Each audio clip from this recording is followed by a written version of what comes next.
Everyone, welcome to the video. आज हम cover करेंगे प्रेजेंट कॉन्टिन्यूस टेंस। जो भी एक्टिविटी आपकी आंखों के सामने हो रही है, आप उसको इंग्लिश में किस टेंस के साथ डिफाइन करोगे, वो है प्रेजेंट कॉन्टिन्यूस टेंस। जैसे कि मैं अखबार पढ़ रही हूं मीन्स कि अभी मैं वो एक्टिविटी को परफॉर्म कर रही हूं, तो उसको इंग्लिश में हम प्रेजेंट कॉन्टिन्यूस टेंस के साथ डिफाइन करेंगे। लेकिन प्रेजेंट कॉन्टिन्यूस टेंस के कुछ रूल्स हैं। सो अगर हमें वो रूल्स पता है तभी हम अपने सेंटेंस का स्ट्रक्चर जो है वो बहुत ही अच्छा बना सकते हैं। अब इस सेंटेंसेस जो हैं वो 4 टाइप्स के होते हैं। पॉजिटिव सेंटेंस, पॉजिटिव मीन्स कि कोई भी एक्शन जो मेरे सामने हो रहा है मैं उसमें नॉट का यूज नहीं करूंगी। सो नॉट वर्ड जो है वो अगर सेंटेंस में नहीं लगा तो दैट इज पॉजिटिव सेंटेंस। अगर हमने उसी सेंटेंस में नॉट लगा दिया तो वही सेंटेंस हमारा नेगेटिव बन जाएगा। अगर आपके सामने कोई एक्टिविटी हो रही है और आप उसको क्वेश्चन की फॉर्म में पूछना चाहते हो कि आप क्या कर रहे हो, सो इस सेंटेंस को हम बोलेंगे interrogative sentence. And negative interrogative कि आपने कोई क्वेश्चन तो पूछा लेकिन आपने उसमें नॉट लगाया। For example, why are you not reading? आप क्यों नहीं पढ़ रहे हो? सो इस सेंटेंस में हमने नॉट लगाया। सो नेगेटिव इंटेरोगेटिव हम इस सेंटेंस को बोलेंगे। So sentences basically there are 4 types: positive, negative, interrogative and negative interrogative.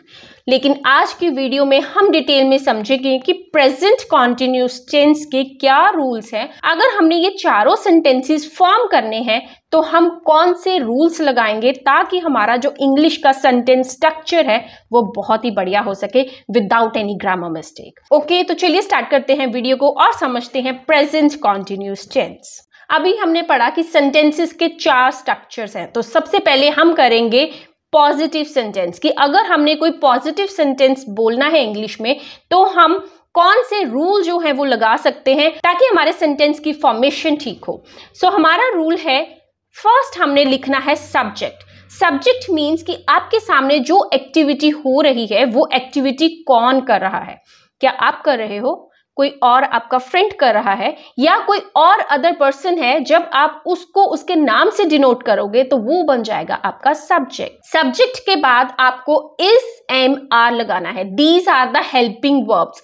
Is, am, are हमें बताएंगी कि जो मैंने सेंटेंस बोला वो प्रेजेंट में है, वो अभी हो रहा है, इसीलिए इनको हेल्पिंग वर्ब कहते हैं क्योंकि ये हमें हेल्प करते हैं सेंटेंस का टेंस बताने में। अगर हमारा पास्ट में सेंटेंस होता तो हम वॉस वर्ड लगाते, लेकिन क्योंकि यहाँ पे इज, एम, आर लगा है तो हमें ये पता चल गया कि ये जो एक्टिविटी है ये प्रेजेंट में हो रही है। उसके बाद आता है हमारा वर्ब। वर्ब मीन्स वो वाले वर्ड्स जो कि डिफाइन करेंगे कि इस सेंटेंस में काम क्या हो रहा है। फॉर एग्जाम्पल, कोई स्टडी कर रहा है तो हम उसके साथ ING लगा देंगे, स्टडिंग। कोई अपना वर्क कर रहा है, वर्किंग। कोई रीड कर रहा है तो रीडिंग। तो ये जो वर्ब है हमने इसके साथ ING लगाना है ताकि हमें पता चल सके कि वो एक्टिविटी प्रेजेंट में हो रही है। उसके बाद आता है हमारा rest of the sentence. Rest of the sentence का मतलब है कि इसके अलावा कोई भी एक्स्ट्रा इंफॉर्मेशन अगर आपने प्रोवाइड करनी है तो आप वर्ब के बाद जो है वो उसको लिखोगे। इसी स्ट्रक्चर को एक एग्जाम्पल की तरह समझते हैं। I am reading a newspaper. It means कि अभी मैं न्यूज़पेपर पढ़ रही हूँ। So I, मैं अपने बारे में बात कर रही हूँ तो I जो है वो मेरा सब्जेक्ट हो गया। उसके बाद मैंने बोला था is, am, are लगाना है। am जो है वो हमेशा तभी लगेगा जब हमारे पास यहाँ पे I होगा। जब मैं अपनी बात करूंगी तो अपने लिए मैंने एक चीज जो है वो चूज की है जो कि मैं किसी के साथ शेयर नहीं करती, दैट इज am।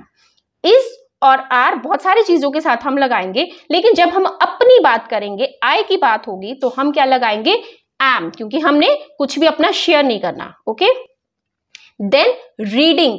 अब यहाँ पे रीड जो है वो हमारी वर्ब है। एक्शन हमारा क्या परफॉर्म हो रहा है कि मैं अखबार पढ़ रही हूँ। पढ़ना एक एक्शन है, वर्ब एक एक्शन है, दैट इज रीड। जब हमने रीड के साथ ING लगा दिया तो वो क्या बन गया, reading. So I am reading a newspaper. अब रेस्ट ऑफ द सेंटेंस, क्या चीज मैं पढ़ रही हूँ, मैंने ये भी तो बताना है कि मैं पढ़ क्या रही हूँ। So rest of the sentence हमने इसमें क्या बता दिया, newspaper. I am reading a newspaper. Subject plus is, am, are, क्योंकि यहाँ पे आई लगा है इसलिए हमने एम लगाया। रीडिंग, रीडिंग, रीड हमारी वर्ब थी, उसके साथ हमने ING लगा लिया। So reading this is the object. कोई भी एक्स्ट्रा इन्फॉर्मेशन देनी है तो वो हमने रीड के बाद देनी है। So I am reading a newspaper. I hope now you understand what is the structure of this positive sentence. Let's see one more sentence, you are doing it wrong.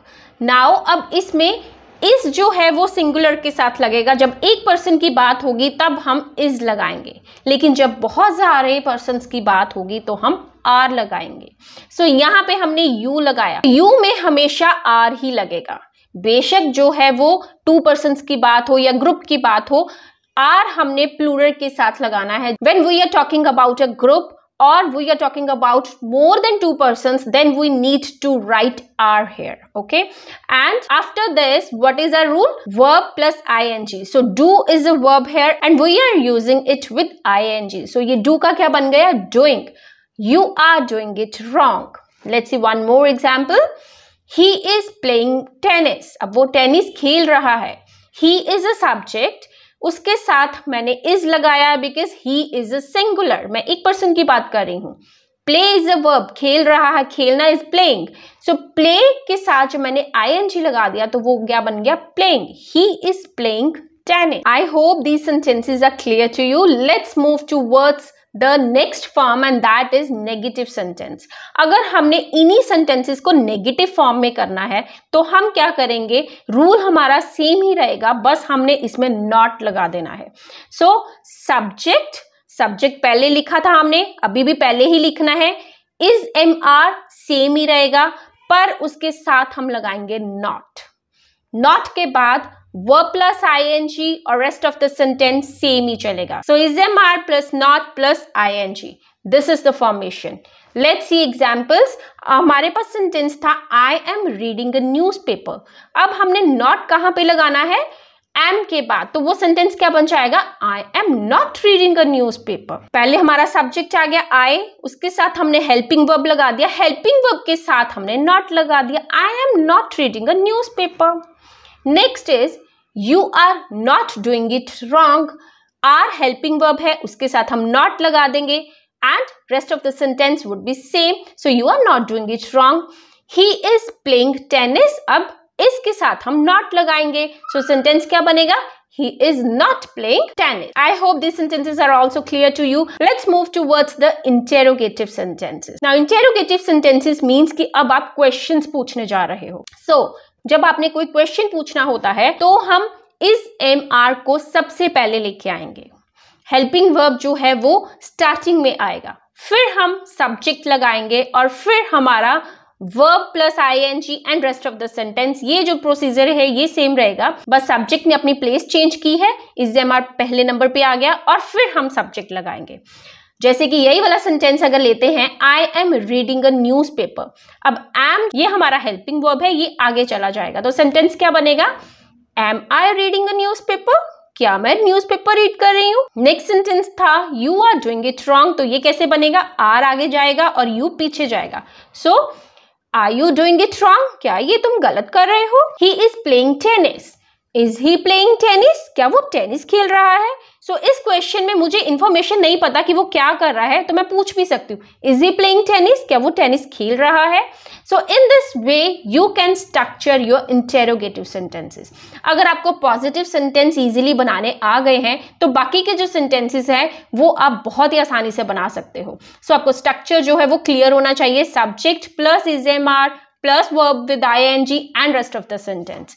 बाकी का स्ट्रक्चर सेम ही रहेगा, बस subject ने अपनी place change की है interrogative में और नेगेटिव में हमने नॉट लगा दिया। अब हम इन दोनों को क्लब करेंगे कि हमने क्वेश्चन तो पूछना है लेकिन नेगेटिव फॉर्म में पूछना है। सो उसको हम बोलेंगे नेगेटिव इंटेरोगेटिव सेंटेंस। इसमें हमारा रूल जो है, ये दोनों रूल कंबाइन हो जाएंगे। इज MR तो पहले लगेगा ही लगेगा, सब्जेक्ट जो है वो भी वहीं पे रहेगा, हमारा नॉट जो है वो आ जाएगा। अब यहाँ पे हमने नॉट लगाया था इज MR के साथ, लेकिन इन सेंटेंसेस में हम नॉट लगाएंगे सब्जेक्ट के साथ। अब यहाँ पे भी मैंने 2 फॉर्म्स लिखी हुई हैं, वो इसलिए लिखी हैं कि जो नेटिव स्पीकर्स होते हैं वो आर नॉट ऐसे डिनोट नहीं करते, वो क्या बोलते हैं आंट या इजंट। सो उनके लिए नॉट जो है वो साथ में ही लगेगा, क्योंकि उसकी जो प्रोनाउंसिएशन है, उसकी साउंड जो है वो कट ऑफ हो जाती है। इज नॉट इजंट बन जाता है और आर नॉट आंट बन जाता है। लेकिन अगर हम अभी सीख रहे हैं और हम नॉट को नॉट डिफाइन करते हैं, इनको हम बोलते हैं कॉन्ट्रैक्शंस। ये बोलने में चलती हैं लेकिन लिखने में इट इज ऑलवेज एडवाइजेबल कि आप नॉट के साथ ही सेंटेंस जो है वो राइट डाउन करो। सो अगर आप कॉन्ट्रैक्शंस को यूज कर रहे हो तो आप लिखोगे isn't या aren't, फिर subject and then verb with ing and rest of the sentence. लेकिन अगर आप प्रॉपर नॉट लगा रहे हो then is am are plus subject, उसके बाद नॉट लगेगा और फिर verb with ing and rest of the sentence. Let's see examples. यही सेंटेंस जो है हम दोबारा सीसी को देखते हैं। सेंटेंस है हमारे पास, ये दो जो स्ट्रक्चर है ये हमने क्लब किए हैं, नेगेटिव एंड इंटेरोगेटिव। तो पहले हमने क्वेश्चन पूछा था क्या मैं न्यूज़पेपर पढ़ रही हूँ, अब मैंने पूछना है क्या मैं न्यूज़पेपर नहीं पढ़ रही हूँ। सो वो कैसे बनेगा? So am I not reading a newspaper. Next sentence is are you doing it wrong, are you not doing it wrong, या फिर आप इसको बोल सकते हो aren't you doing it wrong.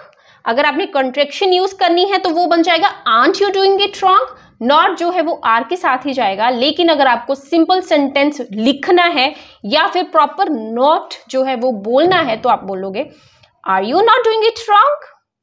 One more sentence, is he not playing tennis, isn't he playing tennis. I hope ये जो sentence structure है ये बहुत ही इजी है, प्रेजेंट कॉन्टिन्यूस टेंस आपको समझ आ गया होगा। नेक्स्ट वीडियो में हम कवर करेंगे what are the situations where you can use this present continuous tense. अभी तो हमने ये सीखा कि जो चीजें हमारे सामने हो रही हैं उसको हम कौन से रूल्स के साथ प्रेजेंट कॉन्टिन्यूस टेंस को फॉर्म कर सकते हैं, लेकिन कौन कौन सी और सिचुएशंस हैं जिसमें हम प्रेजेंट कॉन्टिन्यूस टेंस लगा सकते हैं वो हम करेंगे नेक्स्ट वीडियो में। So if you want to get that also please hit on the bell icon so that you can't miss any notification, and to see further videos please subscribe this channel. See you in the next video. Till then, enjoy your learning. Bye bye.